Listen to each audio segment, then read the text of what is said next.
Assalamualaikum warahmatullahi wabarakatuh. Perkenalkan, nama saya Wika Prestia Dewi, CGP Angkatan 7, Kota Tangerang, Banten. Salam dan bahagia. Perkenalkan fasilitator dengan Bapak Eko Juhara Setiabudi dan pengajar praktik dengan Bapak Abai Bayanudin.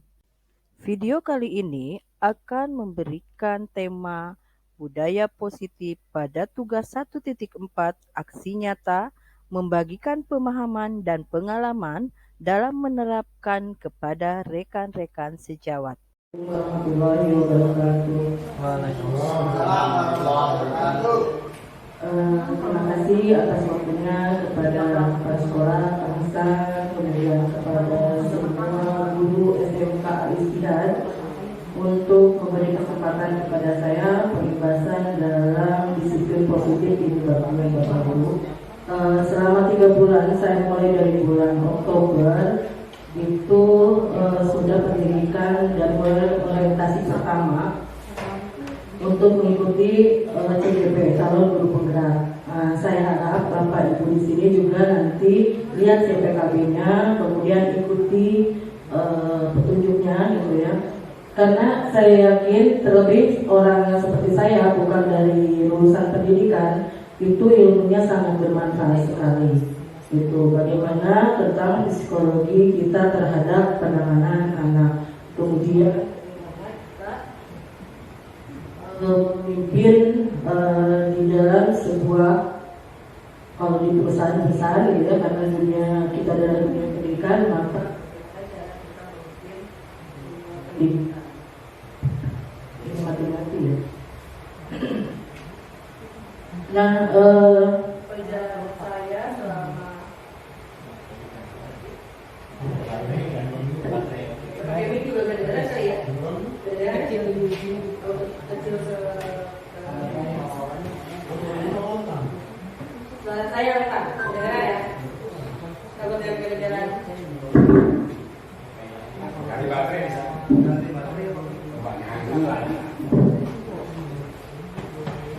baik. Untuk perjalanan mencapai ke pendidikan guru penggerak ini, tahap pertama kan saya harus tes melalui tes tulis ya. Nah, Pak Ruli juga mengalami ya, untuk tahap pertama itu kita mengisi esai. Nah, untuk guru yang senang membaca, senang menulis mungkin itu akan sangat mudah. Tapi untuk saya yang eksakta gitu kan, itu perjuangannya amat sulit. Nah, kemudian setelah itu tahap pertama itu lulus, baru ke tahap kedua itu wawancara dan micro teaching. Micro teaching kita dikasih waktu 10 menit dengan harus menyampaikan awalan, tengah, dan akhir. Nah, 10 menit, kebanyakan dalam satu bab kita harus ngajar 10 menit. Itu harus sampai semua. Itu perjuangannya Bapak Ibu. Nah, kemudian di guru penggerak ini ada dua, ada pengajar praktik. Nanti kan ada 2 klikan ya Bapak Ibu. Yang satu pengajar praktik, yang satunya guru penggerak, calon guru penggerak. Nah, kalau pengajar praktik itu adalah gurunya saya, gitu, gurunya calon guru penggerak. Nah, keistimewaannya guru praktik itu setiap kali pengimbasan atau memberikan materi atau kunjungan itu mereka ada fee-nya gitu. Tapi kalau misalkan calon guru penggerak tidak ada. Nah, keistimewaan di calon guru penggerak itu di sertifikatnya. Sertifikatnya itu salah satu syarat jika Bapak Ibu ingin berkarir menjadi kepala sekolah atau pengawas. Itu hanya salah satu syarat dari 9 syarat ya. Jadi jangan beranggapan kalau guru penggerak itu harus jadi kepala sekolah atau jadi pengawas. Kita harapkan adalah kalau kita jadi guru penggerak itu ilmunya yang kita dapat, yang kita inginkan. Baik, di dalam guru penggerak ini salam kita, salamnya salam dan bahagia, karena harapannya semua yang ada di guru penggerak dan anak-anak itu selamat dan bahagia. Salam dan bahagia.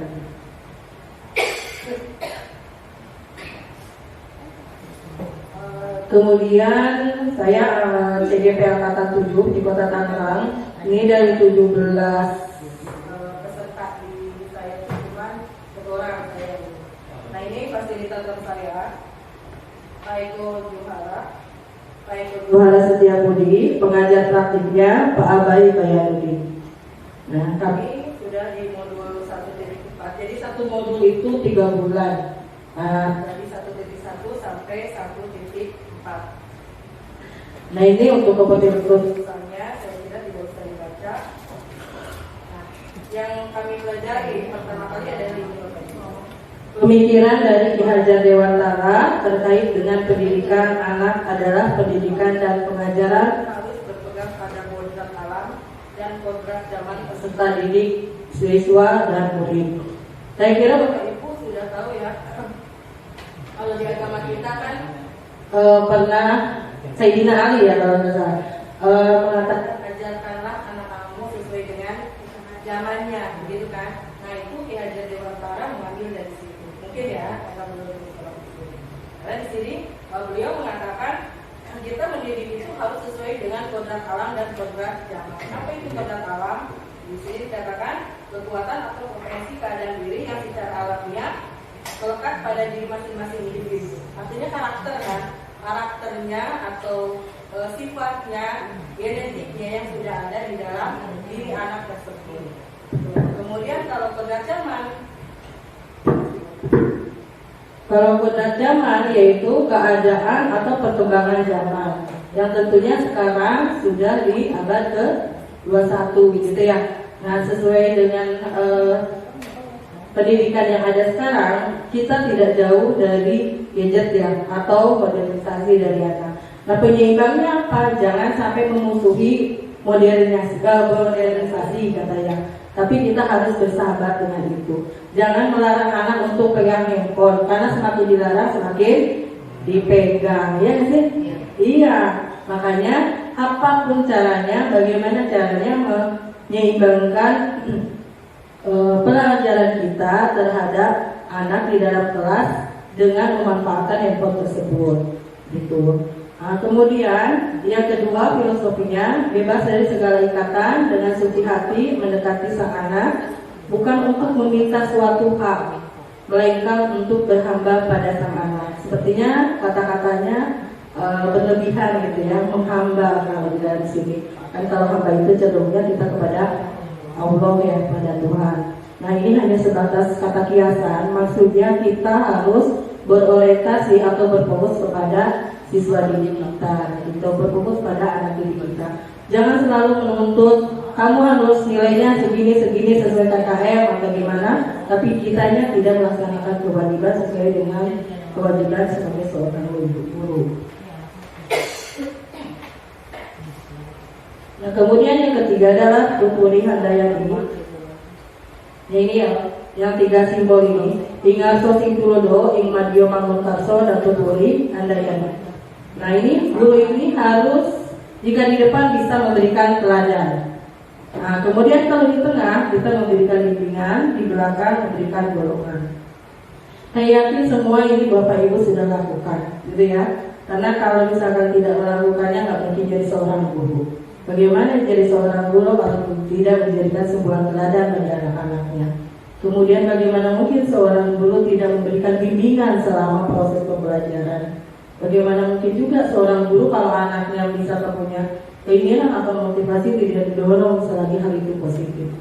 Itu makanya saya bilang dari awal ini sudah Bapak Ibu lakukan, hanya pengistilahannya saja. Nah sekarang saya tanyakan di sini. Setuju dan tidak setuju Bapak Ibu? Yang pertama, hukuman dapat mendisiplinkan anak. Kira-kira setuju apa tidak? Setuju. Ada yang tidak? Setuju semua? Setuju. Kalau setuju kenapa? Pak Mahfud? Biar dapat? Biar ada yang gerak. Kemudian yang ibu-ibunya, hukuman dapat mendisiplinkan anak. Setuju atau tidak? Setuju. Ya, setujunya kenapa gitu? Bu Wati gimana? Oh sama, kita bersama Pak Mahfud, berarti nyontek ya. Oke, baik. Kemudian yang kedua, memberikan hukuman dengan hal positif seperti membaca atau membersihkan halaman sekolah dapat meningkatkan disiplin anak. Setuju atau tidak? Setuju. Baik. Kemudian yang ketiga, memberi penghargaan dapat meningkatkan motivasi belajar anak. Setuju apa tidak? Setuju. Berarti setuju semua ya. Oke. Kita lihat untuk paradigma di dalam Ki Hajar Dewantara.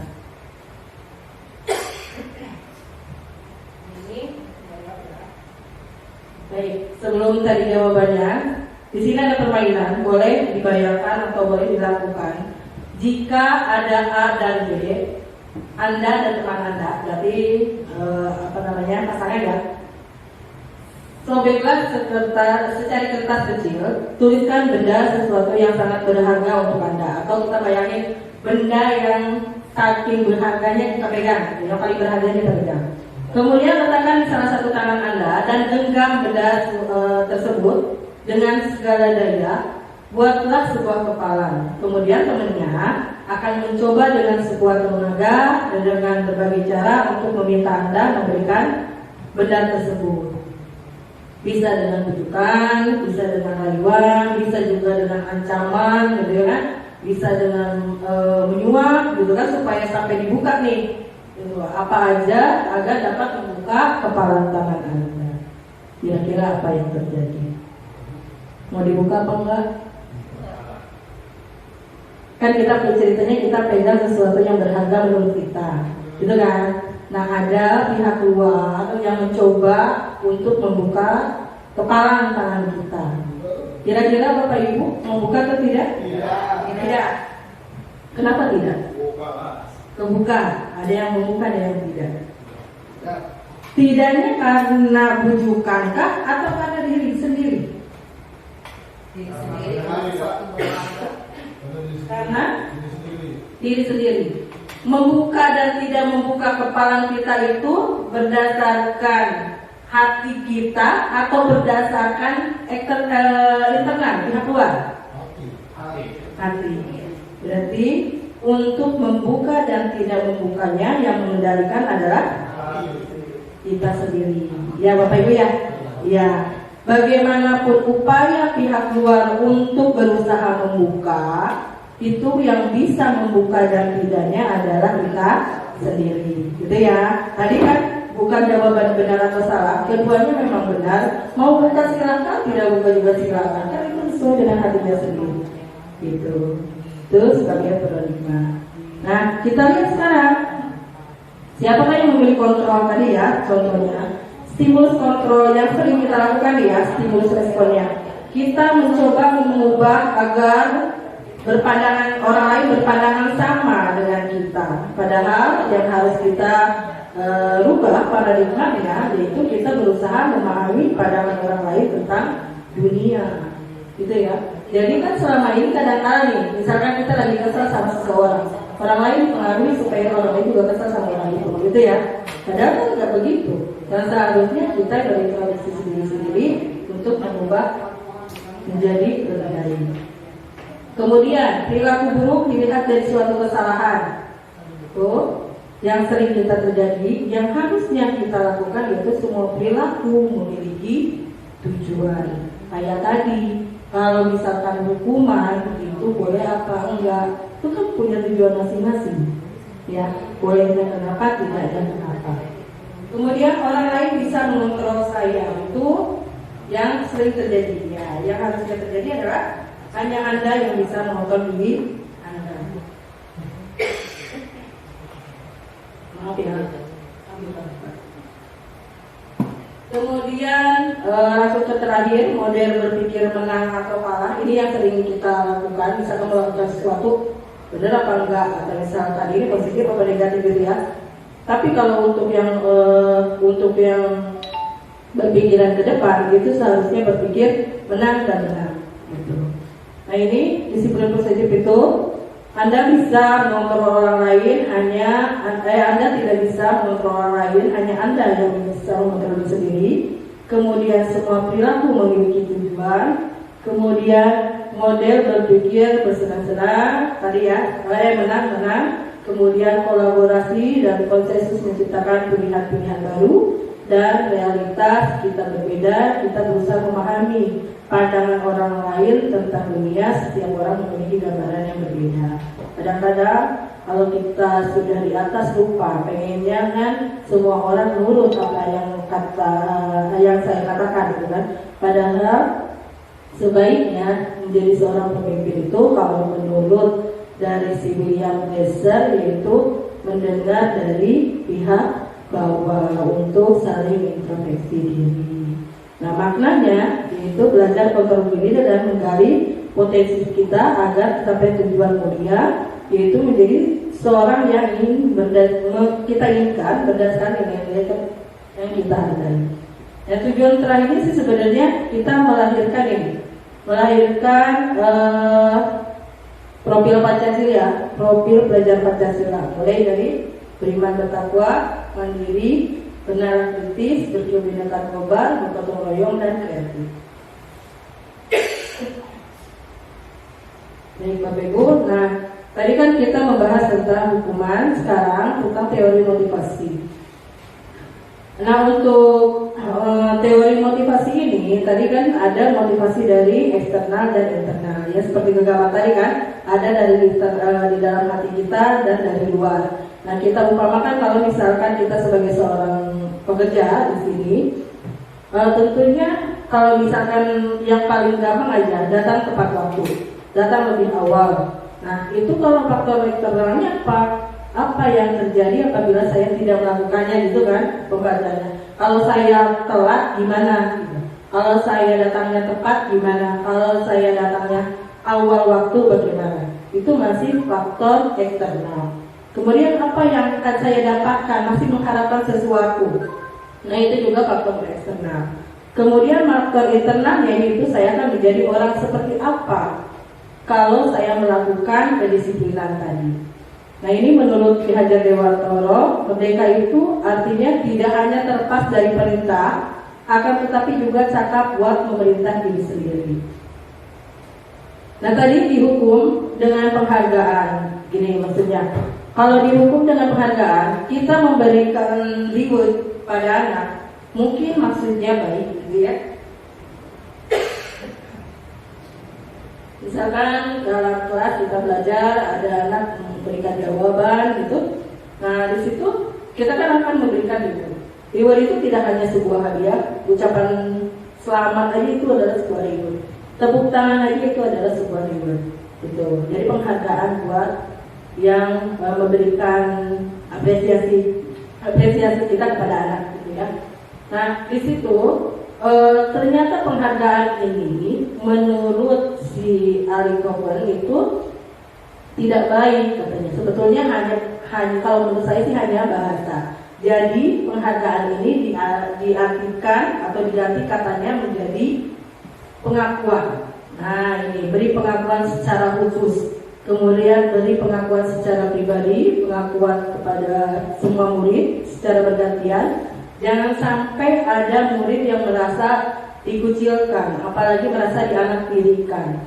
Terlebih jangan sampai ada untuk SMK yang keluar gara-gara guru juga. Mungkin maksudnya bercanda, tapi malahan mengakibatkan sakit hati, gitu ya. Kemudian memberikan secara konsisten. Jadi jangan sampai kemarin mah ada, minggu sekarang nggak ada, gitu ya. Terus kemudian fokus pada proses.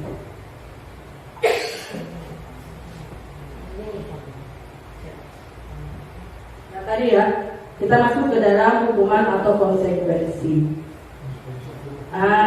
Konsekuensi apa? Kalau hukuman itu sebetulnya nanti ada jawabannya di bawah. Ini perbedaannya. Harusnya saya ini dulu ya. Untuk hukuman itulah sesuatu yang menyakitkan harus terjadi. Kalau konsekuensi adalah sesuatu harus terjadi. Contoh, misalkan ada anak telat, guru piketnya udah dari kejauhan udah tolak pinggang, kemudian ditunjuk-tunjuk, kira-kira anaknya senang apa enggak? Iya, dia sedih kan, udah kesiangan, tunjuk-tunjuk gitu ya, diteriakin gitu. Akhirnya menjatuhkan harga diri sebetulnya gitu. Nah, itu sesuatu yang menyakitkan. Nah, tapi kalau konsekuensi apa? Konsekuensi adalah sesuatu yang sudah disepakati dengan anak. Ya, nanti kalau misalkan contoh yang sudah dilakukan kelas 12 MM nih Pak Mahfud, Itu kemarin saya senang tuh, mereka bilang, Bu ini telat segini, konsekuensinya ini gitu kan. Oh berarti kalian sudah membuat kesepakatan kelas namanya. Itu boleh, bukan berarti ada aturan di dalam aturan. Kita aturan sekolah ada, itu kan secara global. Nah untuk aturan kelas sendiri itu boleh dilakukan oleh bapak ibu wali kelas atau bahkan guru masing-masing. Agar lebih kondusif gitu ya untuk belajarnya. Nah untuk di sini ada anak jadinya nanti untuk hukuman apa? Anak jadi membenci kedisiplinan, tapi untuk konsekuensi anak menghadiri kedisiplinan. Hukuman sifatnya paksaan kan, karena kita sebuah yang harus dipaksakan gitu kerjakan. Tapi kalau misalkan konsekuensi, harapannya adalah stimulus atau tanggapan dari mereka dan kita juga. Nah kemudian, nah sini contohnya Bapak Ibu. Nih, mencatat 100 kali di dalam buku kalimat, saya tidak akan terlambat lagi karena terlambat ke sekolah. Sebenarnya contohnya udah ada tadi, hukuman atau konsekuensi. Kira-kira apa? Konsekuensi. Lari mengelilingi lapangan basket 2 kali karena terlambat lagi di sekolah. Hukuman. Kemudian murid diminta untuk push up 15 kali. Hukuman. Oke. Menggantikan kertas tugas teman yang telah dicoret-coret. Konsekuensi. Membersihkan tumpahan. Oke. Nah. Kenapa ini? Membersihkan tumpahan air segini ya. Nah. Kenapa ini?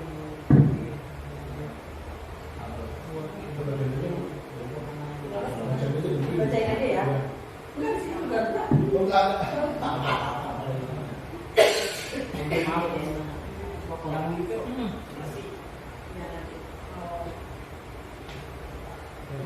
Kemudian ini ya.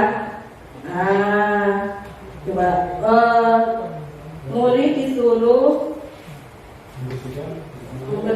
mengenakan sepatu warna hitam ya. Ini kenapa ya? Enggak sih, ininya komputer saya nih. Kabelnya kali colokan itunya ya. Biasanya cabut dulu terpasang lagi deh. Iya, biasanya kendor gitu. Saya bacain aja ya Bapak Ibu. Kemudian lari mengelilingi lapangan basket 2 kali karena terlambat 10 menit untuk pelajaran PJOK. Hukuman apa konsekuensi? Jadi Bapak Ibu yang saya harapkan bisa membedakan antara hukuman dan konsekuensi itu.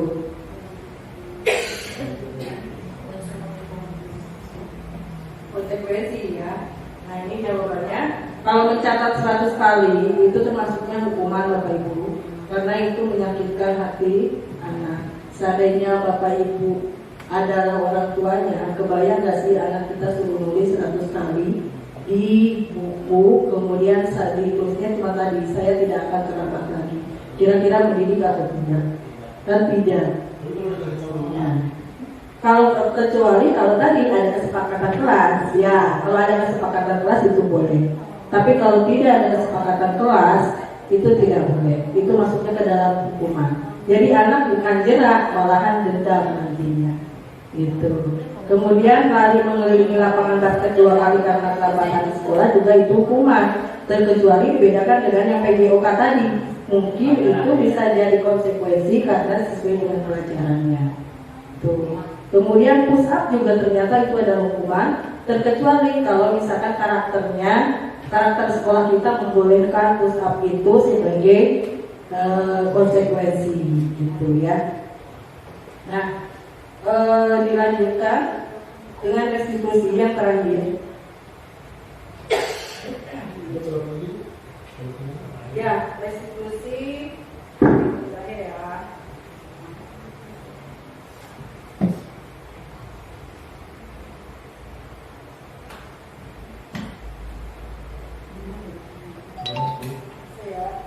Restitusi adalah proses mencatatkan kondisi bagi murid atau memperbaiki kesalahan mereka sehingga mereka bisa memberi pada kelompok mereka dan karakter yang lebih kuat. Ini maksudnya restitusi. Kadang-kadang saya sendiri kalau manggil anak saya panggil, kemudian saya hanya menanyakan sebab akibatnya yang dia lakukan, kemudian saya langsung memberikan solusi.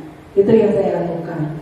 Seharusnya kalau menurut Haji Dewantoro, jangan kita yang memberikan solusi, tapi anak itu yang memberikan solusi. Itu bagaimana caranya? Misalnya, jadi ini. Di sini ya saya contohkan. Ini kelas 10 mm. Kelas 10 mm untuk melakukan sebenarnya ya, saya ambil dari sekolah yang satunya. Nah, melakukan kesepakatan kelas di pelajaran saya, bukan kelasnya, di pelajaran saya. Jadi selama pelajaran saya kalau mau bertanya ASN, ada tuh ya. Kemudian HP di silent. Jadi mereka sendiri yang memberikan aturan. Nah, konsekuensinya gimana ya? Mereka juga yang memberikan konsekuensi. Nah, ketika restitusi itu terjadi,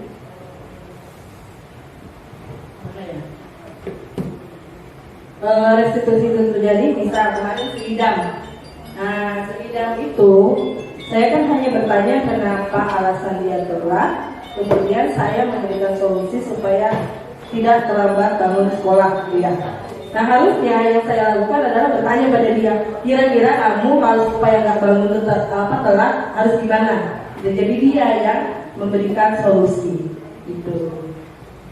Ini ya contoh salah satu konsekuensi yang disepakati 10 mm. Apa tadi siapa?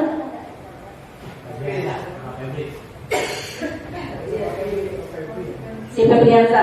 Ya, Febriansa itu kesepakatan kami kan kalau ada yang telat 5 menit, nah 5 menit itu harus menghibur teman-temannya. Karena jam pertama itu kan jam tawan ya, masih akhirnya mau tidak mau meskipun dengan mulanya dia malu-malu, enjoy juga gitu ya. Tapi jangan sampai ini menjadi terulang. Ini contoh konsekuensi yang disepakati.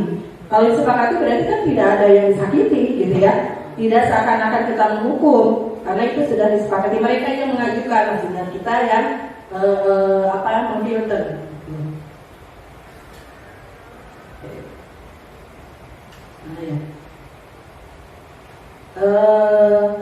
Nah ini tadarus dan doa ini sebetulnya kan karakter kita, ya Bapak Ibu. Nah cuman kadang-kala pagi-pagi itu karena mungkin gurunya banyak yang telat, jadi karakter ini tidak terlaksana. Harapan saya nih di semester 2 ini karakter kita ini diadakan lagi, itu ya. Nah untuk mengantisipasinya gimana? Ya tentunya yang bagian pagi, yang pertama itu harus jauh lebih awal datangnya, gitu. Karena kan anaknya udah siap, kitanya baru datang, kemudian mendekati jam kedua misalkan, kan lucu juga orang lain udah pada belajar, ini baru mulai tadarus. Itu ini yang harus kita kembalikan kembali. Ini kan budaya positif yang sudah kita miliki, itu pudar. Ini kita harus bangun kembali. Nah, harapan mereka yang ini, yang saya juga baru tahu, pengennya saya Bapak Ibu guru itu datang ketika kami datang dia menyambut. Kali ini hanya sebatas contoh Bapak Ibu. Nah ini harapan mereka. Nah, jadi kita yang tadi ya, yang utamanya bagian pertama, jam pertama itu harapannya sudah ada di depan gitu. Jadi mereka kita sambut. Itu yang pengennya. Mudah-mudahan ke depannya budaya positif ini akan terlaksana. Ya, yang selama ini berjalan apa? Anak-anak sudah di dalam kan? Anak-anak sudah di dalam, kitanya baru masuk. Ini harapannya. Ini harapan dari kalau yang tadi saya ambil dari 12 mm. Nah, kebutuhan dasar manusia ini ada 4 Bapak Ibu: kasih sayang, penguasaan, kesenangan, kebebasan. Tentunya ini harus kita penuhi dari semua anak-anak kita. Nah untuk posisi kontrol, ini posisi kontrol kita itu jangan sampai tadi ya menghukum, tapi posisinya harus manajer. Artinya kita mendahulukan komunikasi. Ini yang sudah restitusi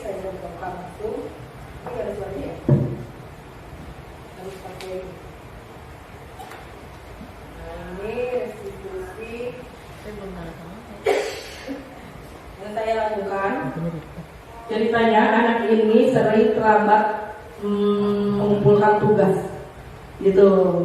Nah, di sini divalidasi dulu tindakannya. Validasi tindakan itu jangan langsung ngejudge kalau tindakanmu itu salah, jangan sampai ada kata-kata seperti itu. Tapi lebih halus lah ya, istilahnya sebenarnya bukan kamu doang loh yang melakukan seperti ini, ada yang lain, tapi dengan yang lain itu bisa berubah. Kalau kamu bagaimana? Itu validasi tindakan. Nah, kemudian stabilitas keadaan ya, untuk validasi tindakan itu tanya alasannya kenapa dia terlambat melakukan tugasnya, gitu. Sampai sejauh mana kamu melakukan tugas itu, sampai penanganannya itu seperti apa, gitu. Kok kamu bisa terlambat terus, gitu. Alasannya apa? Nah, alasannya itu jangan disangkal sama kita, tapi dijadikan sebagai masukan. Kemudian yang terakhir adalah menanyakan keyakinan kelas. Ketika dia sudah mengungkapkan ceritanya curhatan ya, Bu, misalkan saya ini nggak ngumpulin tugas tepat waktu karena soalnya sulit, atau misalkan karena gurunya kadang-kadang dadakan ngasih tugasnya, kadang-kadang gurunya ngasih infonya di WA group sehingga putus-putus sama obrolan, gitu kan. Nah, itu tabungan itu yang harus kita terima, gitu, sebagai masukan atau refleksi kita sebagai guru. Nah, baru di tahap terakhir adalah menanyakan keyakinan yang tadi saya bilang, bukan solusi itu dikasih dari guru, tapi tanyain dulu nih, keyakinan kelas yang mana yang kalian langgar, gitu kan? Nah, kira-kira solusinya apa supaya kalian itu tidak terlambat atau tepat waktu dalam melaksanakan tugas.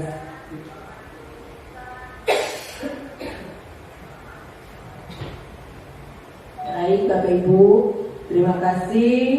Jika ada yang ingin ditanyakan, mudah-mudahan sih nggak ada yang ditanyain ya. Pemaparan dari saya hanya sebagai berbagi ilmu saja. Yang tadi saya awal bilang, saya yakin semua sudah melaksanakan, hanya istilah-istilahnya saja di dalam guru penggerak, gitu ya. Nah, asalnya dari pengumuman tadi dijadikan sekuensi, kemudian dari penghargaan berubah menjadi pengakuan, gitu kan. Nah, kemudian dalam penanganan anak tentunya sekarang dilakukan bukan hukuman lagi tapi restitusi. Itu tidak selalu kita yang menjadi dominan, tapi kita dengarkan dulu keluh kesah anak. Contoh ini ya Pak, ada guru yang dikangenin kedatangannya. Saya kira karena guru itu rajin, enak, gitu ya. Ternyata karena jarang datang sehingga mereka kangen untuk diajarkan. Kan berarti sesuatu yang aneh gitu. Iya, kan ya Bu, saya kangen sama bapak ini, ibu ini, gitu kan. Saya kira, wah berarti enak loh ya ngajarnya, gitu. Ternyata sendiri suruh bukan itu, jam kos terus Bu, gitu. Oh iya, berarti lain kan. Iya, sebetulnya gitu. Itu juga introspeksi buat diri saya sendiri.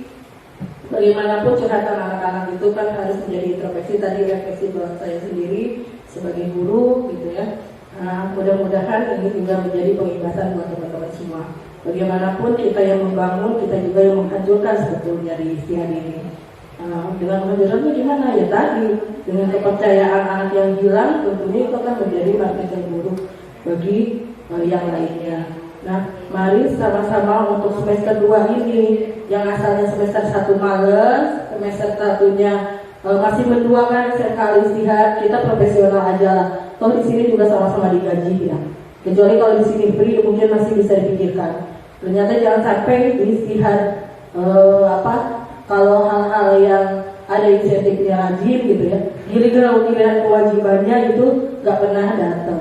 Itu yang saya sedih, gitu kan. Ya tadi yang curhatan anak tadi, kangen sama bapak ini, kangen sama ibu ini, ternyata yang dikangenkan itu bukan karena positifnya, tapi karena jarang datangnya.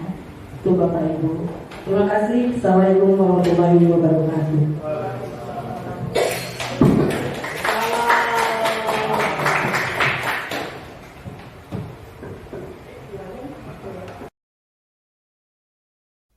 Terima kasih sudah bermanfaat. Salam guru hebat, bergerak, dan menggerakkan. Wassalamualaikum.